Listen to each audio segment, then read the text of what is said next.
sabi nating dalawang malaking personalidad sa ating bansa na nahaharap sa iba't iba at sari-saring mga asunto, si Apollo Kibuloy and Alice Guo. At siguro napakadali lamang sa atin na husgahan ang mga taong ito. Pero sa halip na husgahan natin ang mga taong ito, mahalaga na matuto tayo sa kanila, lalo na sa kanilang marahil karanasan o nararanasan sa mga panahon na ito. Masasabi natin na marahil kumpara sa iba ay privilege ang mga taong ito, marahil makapangyarihan, marahil mayaman, for sure. Pero nasaan sila ngayon? Nakakulong. Of course, hindi nga po natin sila hinusgahan, lalo pat hindi pa napapatunayan na sila ay nagkasala. Pero kung totoo nga ang mga paratang o akusa sa kanila, mahalagang matuto tayo sa kanila. At sa tingin ko, ganito ang pinakapunto ni Pablo sa ating teksto at bagong serye na ating tutunghayan ngayon. At sana nga, sa biyaya ng Panginoon ay matuto tayo at mapagpala tayo sa ating pag-aaral na ito at sa pag-uumpisa nga ng ating seryeng ito. Inibitahan ko kayong buksan ang inyong mga Biblia sa unang sulat ni Pablo sa mga taga-Korinto. Ang kabanata 10 yan, ang ating lang pinakatuon ay talatang 7. Pero para mas makuha natin ang konteksto, umpisahan natin mula talatang 1. Unang sulat ni Pablo sa mga taga-Korinto, kabanata 10, talatang 1 hanggang 7. Ito po ang sinasabi ng salita ng Diyos. Mga kapatid, hindi ko nais na hindi ninyo malaman na ang ating mga ninuno ay dumaan sa ilalim ng ulap at silang lahat ay tumawid sa dagat. At lahat ay nabautismohan kay Moises sa ulap at sa dagat. At lahat ay kumain ng isang pagkaing espiritual, at lahat ay uminom ng isang inuming espiritual, sapagkat sila umiinom sa batong espiritual na sumusunod sa kanila. At ang batong iyon ay si Kristo. Subalit hindi nalugod ang Diyos sa karamihan sa kanila, sapagkat sila'y ibinuwal sa ilang. Ang mga bagay na ito'y naganap bilang halimbawa para sa atin upang huwag tayong magnasa ng mga bagay na masama gaya nila. Talatang 7, huwag kayong sumamba sa mga Diyos-Diyosan, gaya ng ilan sa kanila, gaya ng nasusulat, naupo ang bayan upang kumain at uminom, at tumindig upang sumayaw. Gaya ng lagi na babanggit ni Pastor Noel, na ang isa na mapapansin nyo sa unang sulat ni Pablo sa mga taga-Korinto ay ang pagsasabi niya ng ngayon, sa English ay now concerning, na nag-umpisa doon sa chapter 7 verse 1. Yan ay tanda ng kanyang bagong pagtalakay o paksa. At itong ating teksto ay bahagi ng kanyang ikalawang now concerning. At yan ay may kinalaman sa mga pagkain na inialay o inihandog sa mga Diyos-Diyosan, chapter 8, verse 1. Pero kung mapapansin nyo lamang na bago ang ating tekstong ito, tinalakay ni Pablo ang patungkol sa pagtanggi sa sarili at pagpipigil. Chapter 9, verses 24 to 27, bago ang ating teksto, mapapansin nyo na sinabi dyan na sa mga tumatakbo raw, lahat ay tumatakbo. Pero isa lamang sa kanila ang nagwawagi. At ayon kay Pablo, ang hamon niya, tumakbo daw tayo ng ganito. Marami tumatakbo. Lahat sila tumatakbo sa mga mananakbo. Lahat ay tumatakbo, pero isa lamang ang nagwawagi at tumakbo daw tayo ng ganito para magtamo tayo ng gantimpala. Para gusto sabihin dito ni Pablo na kung hindi ganitong ating pagtakbo, marahil paisi-isi tayo, ay hindi tayo magtatamo ng gantimpala. Bagaman marahil isa ka sa mga tumatakbo at totoo yan mga kapatid. At kaugnay dito, ang sinasabi ni Pablo, ang bawat nagkukumpit daw ay nagpipigil o temperate sa lahat ng bagay. At ginagawa nila iyon, pansinin nyo to, ginagawa nila ito ng mga mananakbo para magtamo ng isang korona na may pagkasira. Pero tayo daw ay walang pagkasira. Kumbaga parang dapat mas higit kung sa mga mananakbong ito, ganito ang kanilang ginagawa para lamang sa isang korona na may pagkasira, hindi mananatili, pero tayo ay sa walang pagkasira. Kaya dito ang sinasabi ni Pablo, siya man daw ay dinidisiplina o sinusupil ang sarili upang matapos daw siyang mangaral sa iba, siya mismo ay hindi itakwil, siya mismo ay hindi i-disqualify. Ngayon, pansinin nyo yung connection. Pagdating dito sa ating teksto, gusto pang paigtingin ni Pablo ang kanyang pagpapaalalang ito. At sa pagkakataong ito ay sa karanasan ng mga Israelita sa ilang, sa kanilang mga ninuno. At kaugnay sa kanilang mga ninunong ito, ipinakita ni Pablo na sila ay tumanggap ng malaking pabor sa Diyos. Walang duda dyan pag inisip nyo ang mga Israelita. Walang duda na sila'y tumanggap ng pabor sa Diyos. Pansinin niyo yung pagpapaliwanag ni Pablo. Ipinakita dyan na sila ay nabautismuhan sa pamamagitan ng ulap at dagat, at iyon ay sa pamamagitan ni Moises. Ipinakita din dyan na sila'y kumain ng isang pagkaing espiritual, gayon din ng isang inuming espiritual. At iyon ay pinatungkol kay Kristo. Pansinin nyo, sa lumang tipan ay hayag na dyan, especially sa sinasabi dito ni Pablo, na yung nangyari sa mga Israelita ay patungkol sa pag-inom, espiritual na inumin, pinatungkol kay Kristo.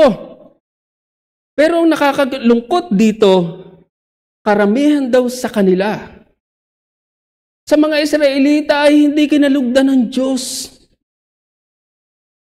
At ang patunay niyan, marami sa kanila ang nabuwal sa ilang. Gaya ng alam natin na si Caleb at si Joshua at ang mga second generation na lamang from 20 pababa ang nakapasok sa lupang pangako. Ngayon, ang sinasabi dito ni Pablo, nangyari daw ang mga bagay na ito bilang halimbawa sa atin. Sa panahon nila at maging sa panahon natin, o panahon ng mga taga-Korinto, maging sa ating panahon. Yun ay para maging halimbawa sa atin. At yun daw ay upang hindi tayo magnasa ng mga bagay na masama tulad nila. At dito si Pablo ay nagbigay ng ilang halimbawa, apat actually ng mga kasalanan na hindi daw natin dapat tularan sa kanila, sa mga Israelita, gaya ng pagsamba sa Diyos-Diyosan, pakikiapid at iba pa. Pero sa pagkakataon niyang ito, ang atin lamang tutunghayan ay yung pinakauna dito, at ito ay may kinalaman niya sa pagsamba sa Diyos-Diyosan, at ito yung mensahe na nais kong dalhin sa ating kalagitnaan ngayong hapon, isang masasabi nating napakasimpleng mensahe, bilang pinaburan sa pamamagitan ni Kristo, huwag maging mapagsamba sa Diyos-Diyosan. Bilang pinaburan sa pamamagitan ni Kristo, huwag maging mapagsamba sa Diyos-Diyosan. At medyo nakakagulat nga sa karanasan ng mga Israelita, sa kabila na sila'y pinaburan ng Diyos. Ibig sabihin, kumpara sa ibang mga tao o bansa noon, higit silang pribilehiyo. Pero marami sa kanila hindi kinalugdan ng Diyos. Ibig sabihin sila ay napahamak. At itong gustong ipaalala ni Pablo sa mga taga-Korinto, gustong ipakita dito na bagaman sila ay mga pribilehiyong mga tao. Bakit privilege sa mga taga-Corinthians, mga taga-Korinto? Dahil sila ay nabautismuhan sa pamamagitan ni Kristo. At ngayon, sila'y nakikibahagi sa banal na hapunan. Dapat silang higit na maging maingat sa kanilang pananampalataya. Katulad ng isang mananakbo, dapat silang nagpipigil sa lahat ng bagay. Kung hindi, baka sila ma-disqualify. Maging si Pablo ay ganun niya kinilala ang kanyang sarili. Baka din sila matulad sa mga Israelita na nabuwal sa ilang. Gayon kaseryoso, kasolemn ang babala dito. Ngayon, nais kong tunghayan natin ang dalawang bagay na may kinalaman sa pagsamba sa Diyos-Diyosan. Una, ang pagsamba sa Diyos-Diyosan ay pwedeng hindi mamalayan. Ang pagsamba sa Diyos-Diyosan ay pwedeng hindi mamalayan. At pangalawang bagay, sa tingin ko itong mas mabigat, ang pagsamba sa Diyos-Diyosan ay pwedeng itanggi sa sarili. Ang pagsamba sa Diyos-Diyosan ay pwedeng itanggi sa sarili. So yung unang bagay na marahil mahalagang maunawaan natin patungkol sa pagsamba sa Diyos-Diyosan, ang pagsamba sa Diyos-Diyosan ay pwedeng hindi mamalayan. Alam nyo, bagaman ang mga Israelita ay nahulog sa pagsamba sa Diyos-Diyosan sa ginintuang guya, pero hindi nila namalayan yun. Huwag nating isipin na kaagad-agad ang mga Israelita ay sumamba agad sa ginintuang guya. Sa katunayan, ang isang naging dahilan niyan ay sapagkat ang kanilang leader daw na si Moises ay hindi pa nga bumabalik, matagal-tagal na. So natukso sila na gumawa ng isang Diyos na para sambahin nila at maging gabay nila.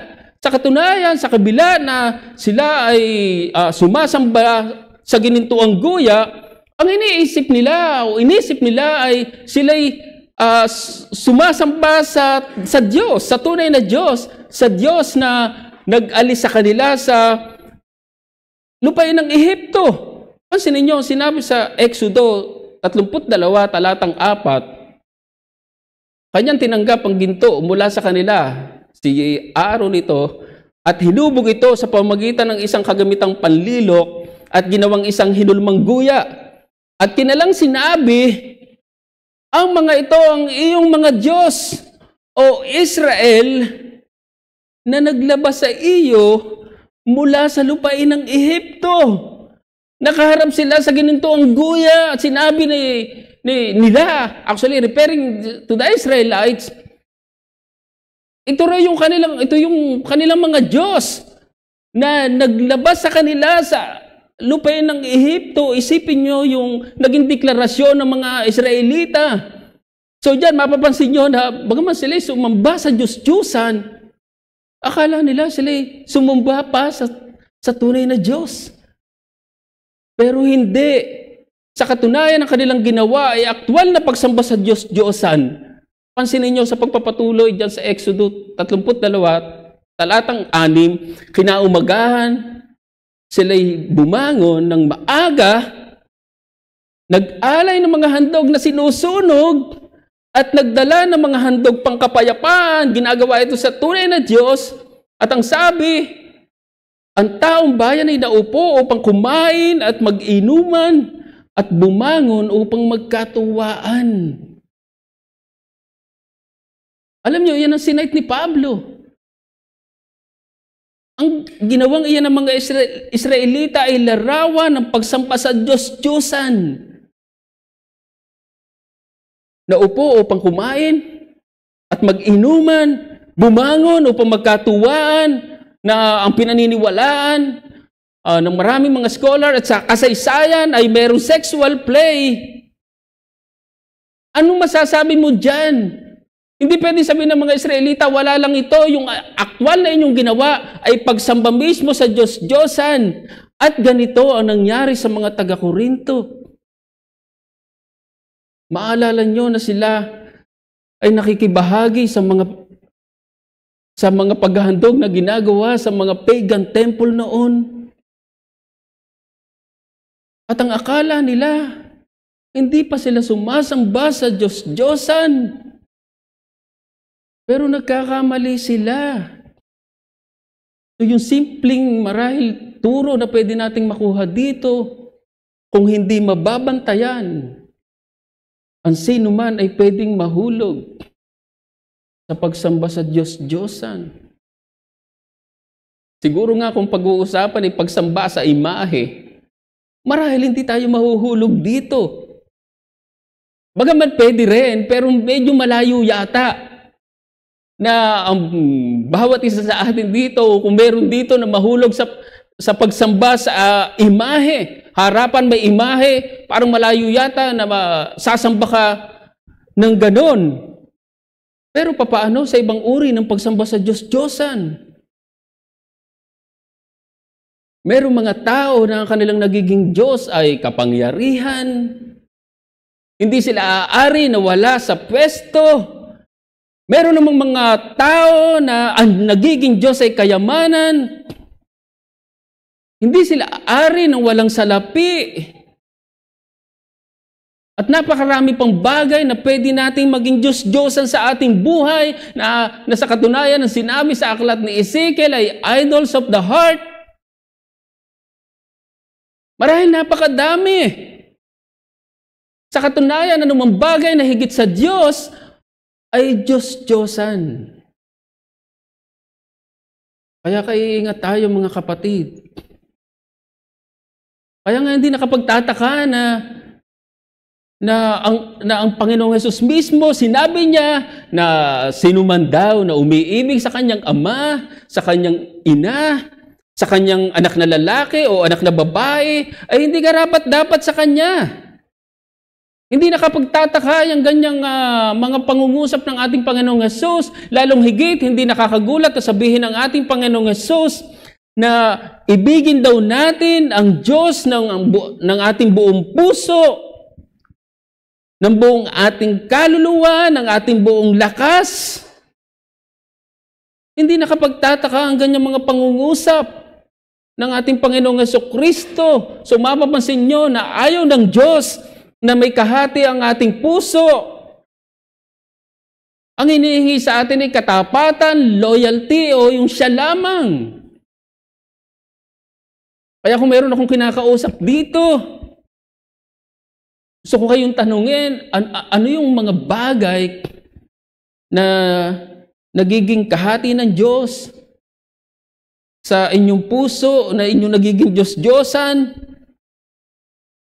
sa inyong buhay? Gusto kong sabihin sa inyo na kung meron kayong mga bagay na nagiging kahati ng Diyos, yun ay inyong nagiging Diyos-Diyosan. Yun na yung inyong mismong Diyos-Diyosan kung ang inyong puso hati. Hindi lamang talaga para sa Diyos. Diyos-Diyosan na yun. Kaya nga, kung hindi mo maitalaga mismo ang iyong buhay sa isang Diyos, sa isang tunay na Diyos, sa Diyos ng Israel na nagpakilala sa ating Panginoong Jesucristo, baka may Diyos-Diyosan ka sa iyong puso, sa iyong buhay, kaya hindi mo maitalaga ang iyong buhay kay Kristo lamang. Napaka mapanganib, baka hindi mo namamalayan sa katunayan, baka hanggang ngayon hindi ka pa makapagtalaga ng iyong buhay kay Kristo, sapagkat meron ka pang nananatiling Diyos-Diyosan sa iyong buhay. Napaka mapanganib, kaibigan, sa inyo na aming mga mahal sa buhay. Pero sana ay gaya ng ginawit natin, sinong nasa panig ng Panginoon, sinong maglilingkod sa Kanya, sinong lalaban para sa Kanya, sinong maglilingkod para sa gawain ng Panginoon, sana kayo ay nasa panig ng Panginoon. Ngunit para sa mga mananampalataya na, huwag nating isipin na hindi tayo mahuhulog sa pagsamba sa Diyos-Diyosan. Marahil sa umpisa, parang hindi tayo mahuhulog sa bagay na ito, pero paano pag lumaon? Tandaan natin ang pagkahulog sa kasalanan, gaya ng pagsamba sa Diyos-Diyosan na hindi ka agad-agad nangyayari. Huwag kayong mag-isip ng ganyan. Kung minsan, uuti-utiin tayo nito. At masasabi natin, napakagandang halimbawa or classic example ay walang iba kundi si Eve at the Garden of Eden. Uti-uti siyang nagnasa sa bunga ng punong kahoy na pinagbabawal. Yun ay sa hangarin niya na mas maging marunong sa Diyos. At kung minsan pwedeng ganyan ang mangyari sa atin. Akala natin tayo sumasamba pa sa Diyos, pero hindi natin namamalayan na tayo sumasamba na sa Diyos-Diyosan. Ay ingat tayo mga kapatid. Sinasabi ng mga Pilipino ay grabing humanga. At marahil walang duda dyan, very evident yan, kaya marahil maraming mga celebrity abroad ay isa sa mga paboritong destinasyon ay ang Pilipinas. Hindi masamang humanga. Pero wag mangyari na ang ating paghanga ay mauwi sa pagsamba sa ating hinahangaan. Ang hamon ko ay mag-ingat na sa anumang paraan o anyo ay mahulog tayo sa pagsamba sa Diyos-Diyosan. Tandaan natin ang mga sinulatan ni Pablo sa Corinto ay mga mananampalataya. Sa katunayan, sila isang iglesia. Pero nahulog sila sa pagsamba sa Diyos-Diyosan. At maraming anyo na pwede nating kahulugan ito. Nabanggit ko na may mga tao na hindi ari na wala sa kapangyarihan, kaya lahat ay gagawin para malagay sa pwesto. May mga tao na hindi ari ng walang salapi, kaya lahat ay gagawin para magkamal nito. At napakarami pang bagay na pwede nating kahulugan ito. Sa katunayan, ang simpleng paghanga ay pwedeng mauwi sa pagsamba sa hinahangaan. At kahit mga Kristiyano, pwedeng mahulog dito. Sa katunayan, may mga Kristiyano na nahuhulog dito. Mas binibigyan nila ng panahon ang kanilang hinahangaan kaysa Diyos. Naalala ko lamang yung isang miyembro doon sa pinakaunang iglesia na aking pinagpasturan na Pentecostal Church. Ay gada na lamang laban ni Manny Pacquiao ay alam mo na wala siya.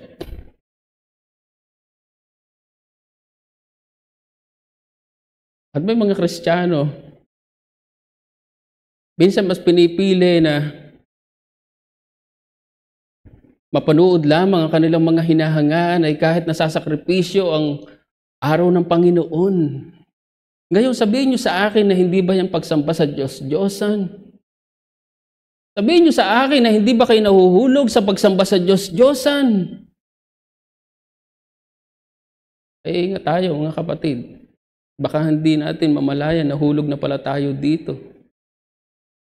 Kaya sabi ni Pablo, sa kalooban ng Panginoon, magpapatuloy tayo ng serye sa susunod na buwan. Kabanata 10 sa ating chapter na tinutunghayan, verse 12. Ang nag-aakalang siya'y nakatayo ay mag-ingat na baka siya'y mabuwal. Therefore, let him who thinks he stands. Sabi ni Pablo, take heed, lest he fall. Grabing paalala at babala ito sa atin mga kapatid. Pwede itong mangyari kahit na sino man sa atin. Si Claudius Julianus ay dating mananamba ng Diyos. Siya ay nabautismuhan sa Christianity. Pero sa kalaunan siya ay naging mananamba ng Diyos-Diyosan. Sa kalaunan ay tinalikuran niya ang kanyang pinapahayag na pananampalataya. Kaya siya mas nakilala sa kasaysayan na Julian the Apostate. Huwag naman sana mangyari, pero ito yung pwedeng mangyari sa sino man sa atin. Pangalawang bagay, ang pagsamba sa Diyos-Diyosan ay pwedeng itanggi sa sarili. Ang mga taga-Korinto ay nakikibahagi sa mga pag-aalay na ginagawa sa paganong templo noon. Yan ang nangyari sa mga taga-Korinto at ang mabigat dito, sinasabi nila na hindi sila sumasamba sa Diyos-Diyosan. Yan ang kanilang argumento kay Pablo. Pero ang kanilang mismong partisipasyon o attendance sa mga pagsamba sa mga ginagawa sa mga paganong templo noon, gaya ng pagkain sa mga pagkain na inihahandog sa templo, ay pagsamba mismo sa Diyos-Diyosan. Hindi naintindihan ng mga taga-Korinto yun at tinatanggi nila yun, nakikipag-argue sila kay Pablo. At may halin tulad natin yan sa ginawa ng mga Israelita sa ilang. Nag-alay sila, nagantog sila sa ginintoang guya, yun mismo ay pagsamba sa Diyos. So, anumang pakikibahagi o partisipasyon sa paganong pagsamba, sa pagsamba na mali o hindi nararapat sa isang tunay na Diyos, ay pagsamba sa Diyos-Diyosan. Itanggi man natin sa ating sarili na tayo sumasamba sa Diyos-Diyosan, pero hindi yun may itatanggi sa ating mga gawa. At ito ang problema ng mga taga-Korinto. At makakakita kayo ng mga tao, kahit sa ating panahon ngayon, sasabihin nila, hindi naman talaga ako sumasamba sa Diyos-Diyosan. Sasabihin nila na yung imahe na nasa kanilang harapan ay representasyon lamang ng kanilang tunay na sinasamba. Pero iyon man ay pagsamba sa Diyos-Diyosan. Malinaw na labag yon sa 2 utos na huwag kayong gagawa o yuyukod sa larawan na anumang larawan na inanyuan sa langit, sa lupa, etc. Ngayon sasabihin natin, hindi naman ako sumasamba o yumuyukod sa anumang imahe. Pero muli, hindi lamang yan ang pwede natin maging Diyos-Diyosan sa ating buhay. Tayo na mag-isip. Ano yung pwedeng maging Diyos-Diyosan natin sa ating buhay? Nabanggit ko yung ilan, kapangyarihan, kayamanan, celebrity, o ano sa atin? Yung pwedeng maging Diyos-Diyosan natin. At ang mabigat dito, pwede natin itong itanggi sa ating mga sarili. Pwede ko namang sabihin na basta hindi ko nagiging Diyos-Diyosan ng kapangyarihan, hindi ko nagiging Diyos-Diyosan ng kayamanan, wala akong Diyos-Diyosang celebrity o maging ang aking sarili, pero gaano ka nakakasiguro dyan? Ang mga taga-Korinto, sumasamba na sa Diyos-Diyosan, nakikipag-argue kay Pablo, hindi sila sumasamba sa Diyos-Diyosan. Muli kayo ingat tayo mga kapatid.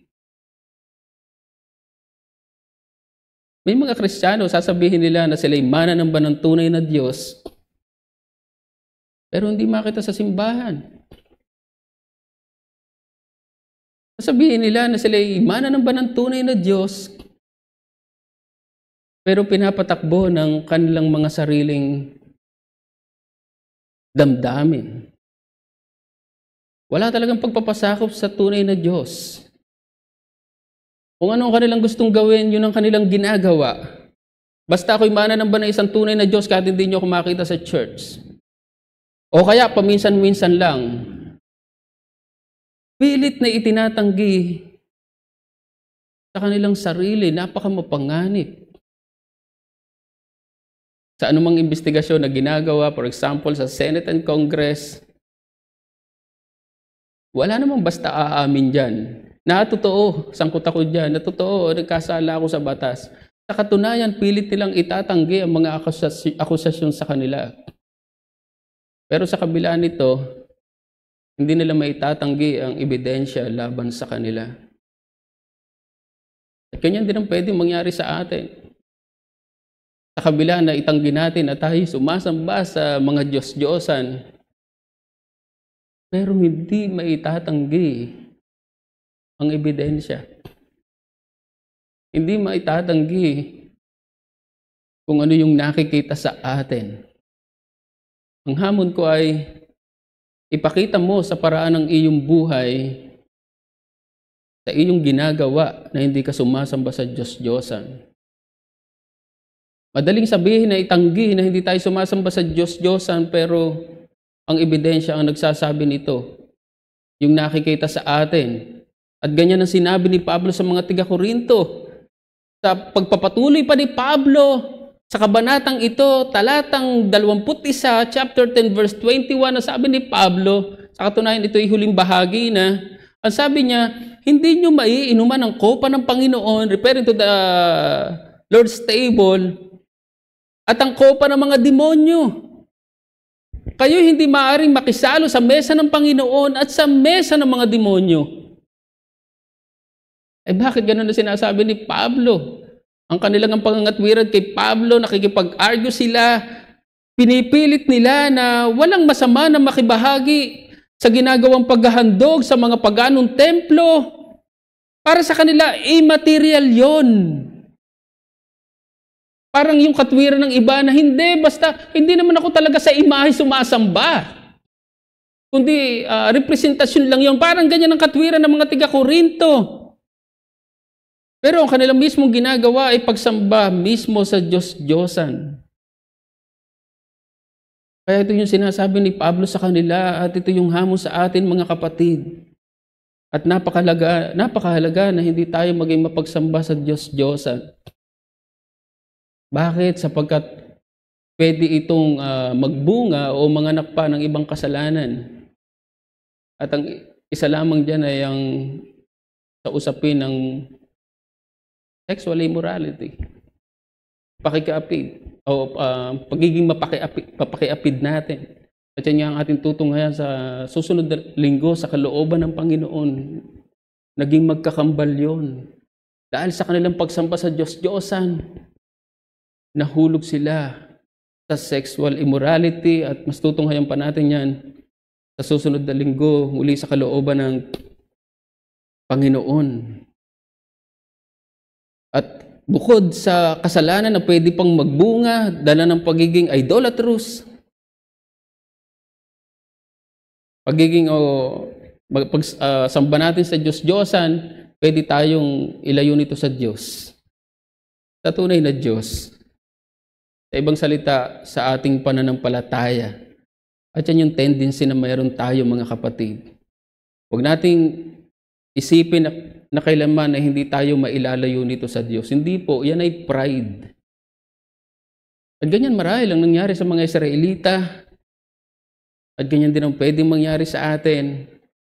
Kaya ang sabi ni Pablo, chapter 10, verse 14, flee from idolatry. At yan din ang panawagan sa atin, mga kapatid. Sapagkat na doon nga yung posibilidad, tendency na tayo ay maging mapagsamba sa Diyos-Diyosan, mapalayo sa tunay na Diyos sa ating pananampalataya. Si Robert Robinson, marahil pamilyar ng marami sa atin, ay naligtas sa ministeryo o pangangaral ni George Whitefield. Pero siya mismo ay si Robert Robinson ay tunay na Kristiyano, tunay na naligtas, unlike kay Flavius o kay Julian the Apostate. Pero si Robert Robinson ay kinilala niya mismo sa kanyang sarili na siya mismo o tayo ay prone to wander. Pwede tayong malayo, pwede tayong maligaw.